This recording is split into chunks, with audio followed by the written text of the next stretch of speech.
Axis इंडियाच्या पोलनुसार राज्यामध्ये महायुतीला बहुमत मिळण्याचा अंदाज। महायुतीला 178 ते 200, महाविकास आघाडीला 82 ते 102 आणि इतर 6 ते 12 जागा येण्याचा दावा। निकालानंतरचे 48 तास महायुती महाविकास आघाडी दोन्हीसाठी आव्हानांचे।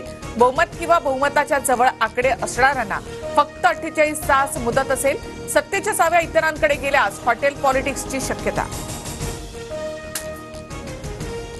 पुण्यामध्ये निकालाच्या आधीच अजित पवारांच्या मुख्यमंत्री पदाचे बॅनर। विकासाचा वादा अजितदादा असं म्हणत समर्थकांकडून बॅनरबाजी। संभाजीनगरमध्ये नोट फॉर वोटचा इम्तियाज जलील यांचा आरोप। मतांसाठी भाजपच्या अतुल सावेंनी पैसे वाटले। पत्रकार परिषदेत व्हिडिओ दाखवत जलील यांचा दावा। सोलापूरमध्ये काँग्रेसने ठाकरे गटाऐवजी अपक्ष उमेदवाराला पाठिंबा दिल्याचा आरोप करत ठाकरे गट आक्रमक। प्रणिती शिंदेंची गाडी फोडण्याचा शरद कोळींचा इशारा। दोन्ही पक्षांचं एकमेकांच्या विरोधात आंदोलन।